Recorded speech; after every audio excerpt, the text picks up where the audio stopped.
coming here to the Little Portugal area, it helps me to feel more home, getting pão de queijo or pastel or going to the bar. I hear more Portuguese around here. It's nice to have a little bit of that from time to time again. I feel back home. Little Portugal is a neighborhood in Toronto, located west of downtown in the old city of Toronto. The area is mainly residential, with Portuguese businesses along Dundas Street West, College Street and St. Clair Avenue West. The Portuguese market, Nosso Talho, I can find my favorite cookies in Brazil, traquinas. So here we have also paçoquita. I love paçoca from Brazil. I just can find it here. And what else? Gnocchi, farofa. Farofa, usually we use this for barbecue. Tapioca. That's the pão de queijo we're looking for, right? Yeah, and here they have the big one. A kilogram of pão de queijo, dude. Unfortunately, I can't come here as often as I would like because it's too far from me. I live around the Pape and Danforth. So I just come here when I come to visit my girlfriend's work that's very near here, and then I come and get some coxinha, some pastel. I got 3 packs of 1 kilogram of pão de queijo.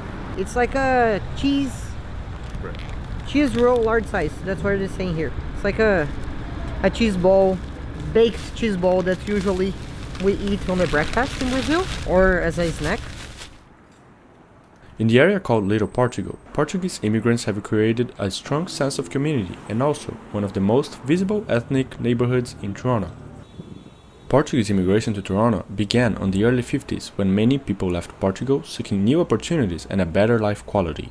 Along the 60s and the 70s, the immigration to Canada was only increasing, and nowadays it is estimated that there are nearly 500,000 Portuguese immigrants or descendants of Portuguese in Canada.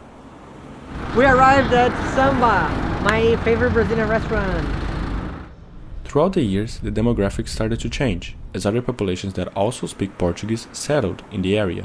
Above 50% of the population in Little Portugal identify as Portuguese. However, with the increase of Brazilian immigration to Toronto, the Portuguese had to readapt to some cultural changes.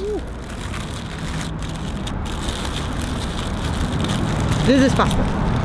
First bite, okay.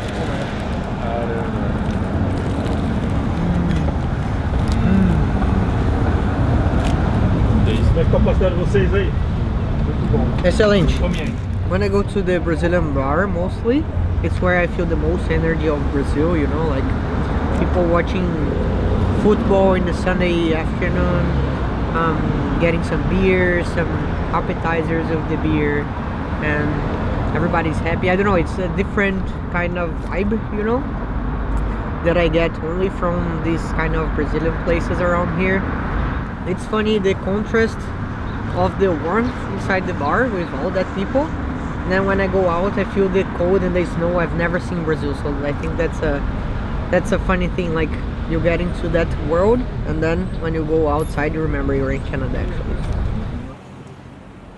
The area today contains most of the community's social, cultural, commercial and religious institutions.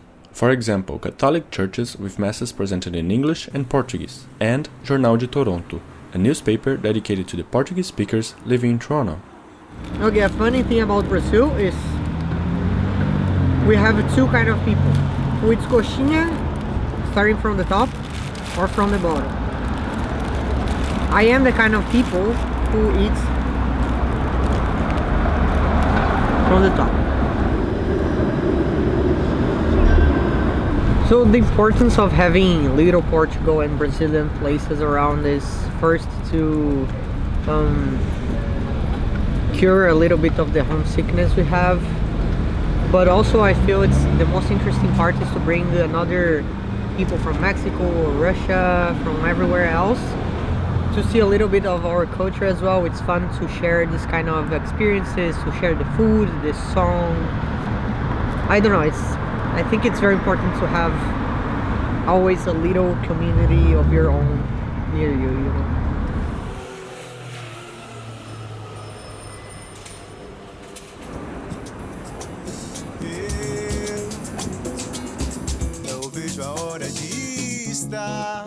ao seu lado. Sim, saudade.